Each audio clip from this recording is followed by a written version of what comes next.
Euh, Comme vous pouvez le constater, nous sommes encore une fois de plus devant vous à 7 heures pour partager l'actualité de la RDC qui est dominée par le processus de Doha.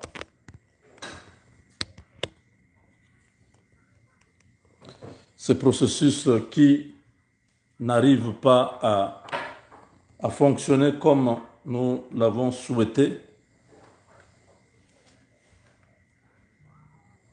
Yeah. Hey, give me like a paper. I need to... La lumière n'est pas tellement bonne. J'aimerais renforcer un peu la lumière. Donc, comme vous pouvez le savoir, depuis quelque temps, nos, nos délégués, ou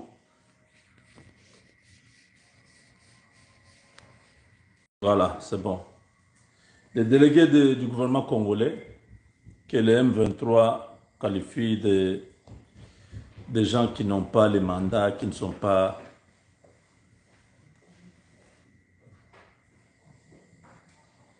qui ne peuvent pas engager la RDC. Ces gens ont fait déjà 4 rencontres. Doha 1, 2, 3, 4. Ça, c'est Doha 5. Je pense que c'est le dernier. Parce que Boulos, le conseiller spécial du président Trump, avait dit que ça, c'est le dernier round. Quand un Américain te dit que c'est le dernier round, ça dit qu'il n'espère pas qu'après cette rencontre, s'il n'y a pas une solution, qu'il y ait encore une autre rencontre. Ils ont déjà la monture, ils ont déjà leurs propositions. Je parle des Américains. Le ministre rwandais de l'Intérieur et de la RDC de l'Intérieur, Vincent Biruta et Jacques Chabani, sont à Doha. J'étais à Doha. Vous m'avez vu dans la journée. J'étais là, j'avais fait escale pour un peu rencontrer quelques personnalités qui étaient là. Bien évidemment, j'ai eu l'information, je vous avais déjà dit que ces individus-là, les États-Unis, comme vous avez vu, l'accord de principe, le 25 avril. Vous avez vu l'accord de paix, le 27 juin. Il y a maintenant l'accord de Doha, qui est déjà aussi là, qu'on a déjà donné au parti pour que finalement cet accord soit signé.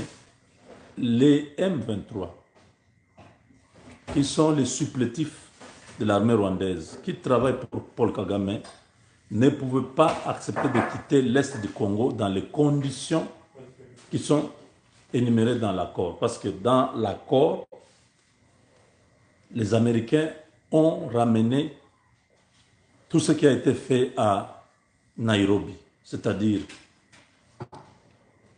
le cantonnement, le désarmement, démobilisation, réinsertion, tout ce que vous voulez là. C'est ce qui est dans cet accord. Et ils n'ont pas accepté ça. L'Amérique a même mis 1 milliard 600 millions pour récompenser, désintéresser ces gens-là. C'est l'argent que vous voyez, ce qui est encore, qui pleurait là. Rex Kazadi et tous les autres qui avaient rejoint le M23 avec espoir. Et quand il y aura les pourparlers de Doha, on va leur donner l'argent. Chacun va aller faire ses affaires.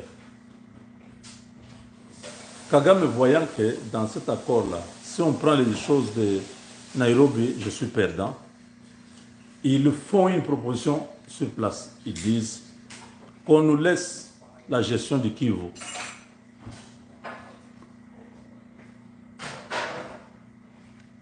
Comprenez, j'ai eu 16 heures de vol, de fatigué. qu'on laisse la gestion de Kivu pendant 16 ans. Après, nous allons quitter. Parce que maintenant, on va quitter, on va aller où? Les causes profondes sont là. Les populations d'expression rwandaise qui sont à l'Est est menacée. Il faut que nous puissions garantir leur sécurité pendant 8 ans, que nous puissions diriger sur le plan administratif, politique, militaire, tout ce que vous voulez là, que nous puissions nous occuper de ça pendant 8 ans. Et pourquoi pas pour toujours? Pourquoi seulement 8 ans? Parce qu'ils ont besoin de ce temps pour bien structurer ce coin-là. Et dès que les 8 ans se terminent, ils sont majoritaires, ils demandent leur sortie de la RDC. Donc c'est la balkanisation automatique. Félix Tshisekedi a répondu ce soir que nous avons choisi la voie de la diplomatie. Celle que nous sommes en train de suivre, que nous privilégions d'ailleurs. Mais si cette voie échoue, nous reprendrons tous les centimètres de notre territoire national par la force. C'est-à-dire la guerre se précise maintenant. De passer la semaine prochaine, si rien n'est de manière concrète convenu à Doha, l'ordre sera donné d'attaquer de manière virulente et brutale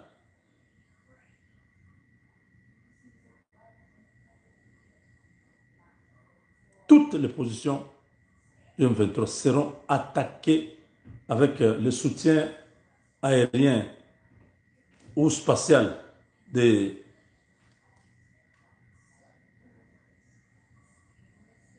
commandement militaire américain qui va nous aider sur le plan tactique avec des satellites de surveillance et nous allons récupérer tout le territoire national. Donc ce côté-là sera libéré. Ils n'ont pas de choix. Ils ont vu le nombre de militaires qui sont actuellement à Kisangani, à Walikale, à Uvira, à Kalemi. La situation est sérieuse. L'attaque est imminente. Ils ne vont pas s'en sortir. S'ils veulent leurs cadavres, c'est au Congo. Ils vont tous périr. C'est fini. 8 ans. Ataba bololango. Donc, vous voyez Tshisekedi accepter que ces incirconcis-là soient maîtres sur un territoire comme plus grand que la France. C'est le Kivu là. Mettez ça ensemble, c'est grand. C'est très grand. Je sais qu'il ne peut pas accepter. Il sait que ça, c'est la balkanisation. Ton propre pays, les individus viennent et tirent tant. Les gens fuient, ils prennent l'endroit, ils disent c'est nous qui dirigeons ici. Ok, sortez du non, on ne sort pas. Et sortez, on ne sort pas. Qu'est-ce que vous voulez? Non, on doit dialoguer. Pourquoi? Bon, il y a des causes profondes. Les causes profondes, c'est quoi? Nos populations sont en danger. Ils peuvent être exterminés à tout moment. Et qu'est-ce qu'on fait? Non, nous restons là pour protéger cette population pendant 8 ans. Et après 8 ans, oui, 8 ans après, on verra, on va réévaluer. Ah bon? Oui, c'est comme ça. Après, on doit laisser. Donc, vous acceptez les 8 ans. Ils nous font ce qu'ils nous ont fait avec AFDEL. Parce que AFDEL, c'est quoi? Ils arrivent à Kinshasa. Mouzé s'autoproclame à Lubumbashi, ils sont mécontents, mais on les laisse quand même arriver. Là, on commence à monter des coups pour l'achever. Finalement, Mouzé est mort. Tout le monde se retrouve à Sun City. C'est quoi les causes profondes? Qu'est-ce qu'on fait? Donnez-nous le Kivu. Hippolyte Kanamba à l'époque, qui est leur frère, a laissé le Kivu entre les mains de ces gens-là. Je ne raconte pas, vous vous rappelez, non? Le gouverneur du Nord Kivu, du Sud Kivu, toute la partie là, c'était les RCD. Les troupes qui étaient là-bas, c'était les troupes des RCD. Les généraux qui étaient là-bas, c'était des RCD. Les renseignements militaires, tout ça, c'était RCD. Vous ne vous rappelez pas? Malgré on leur avait donné ça par le gouvernement de Kinshasa, qui était... bon. Malgré on leur avait donné ce qu'ils avaient demandé. Ça n'a pas traîné. 2006. Plutôt 2003. Là, on est en 2001.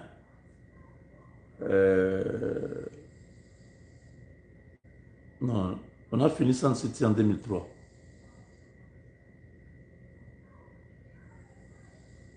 On est allé finalement encore dans un autre cycle avec Laurent Kounda, je crois 2005-2006.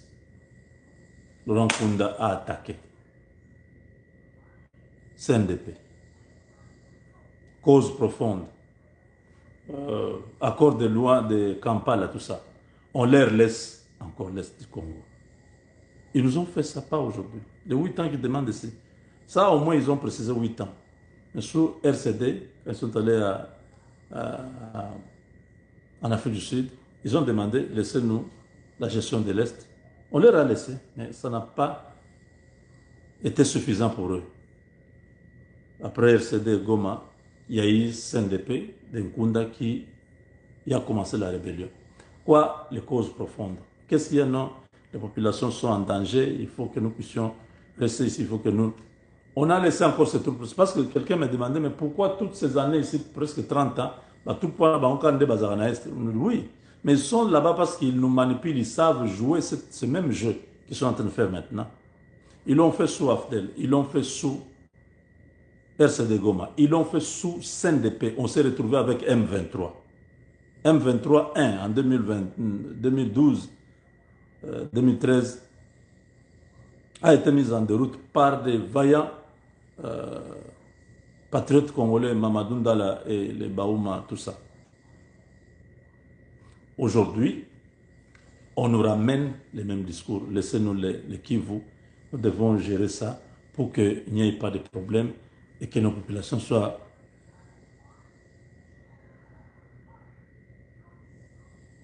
Si nous leur donnons ça, avant qu'on arrive à 8 ans, s'il reste peut-être 3 ans en 2030, il restera 3 ans pour les 8 ans là. Ils vont créer M25 ou M30, qui viendra aussi avec les causes profondes. Vraiment, tout ça. Hein? Tout ça esprit. Kebere moko mbendre. S13. Mais si vous avez la tombe, on a mis pamba. T'as la tombe forme. Tu vas te dire, mais quand Dieu créait les gens, et il les créa aussi.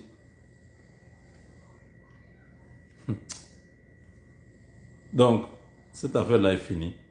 Notre armée est presque prête à pouvoir récupérer tout. Nous devons être très vigilants,